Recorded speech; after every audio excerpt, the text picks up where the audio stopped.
ডানদিক স্টেশনে পৌঁছে গেছি। দেখো এই স্টেশনে মানে এদিকে আমি এসেছি, কিন্তু ডানদিক এই স্টেশনে আসা হয়নি আগে কখনো। করিমগঞ্জেও আসিনি কখনো। গুয়াহাটি অবধি আমার লাস্ট। এইবারে এখানে আসার একটু সৌভাগ্য হলো। কি ওয়েদার দেখো, বেশ ঠান্ডা ঠান্ডা, দেখো এখানে ভালো দারুণ ওয়েদার। তাই না? আর এখন এখান থেকে হিল এরিয়াটা শুরু হবে, জানো তো? একদম। কাছাড় ডিস্ট্রিক্টের হিল এরিয়াটা। বেশ ভালো লাগছে।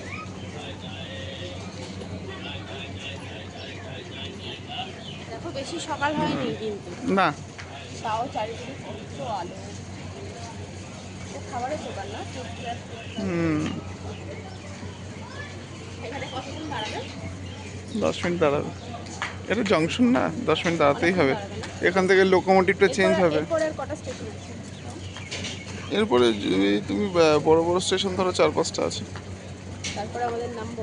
নামবো আমরা, 32 ঘন্টা জার্নি শেষ করে নামবো। সারাদিন প্রায় শুয়ে শুয়ে কেটে যাচ্ছে। ভালো লাগছে বেশ সকালবেলা।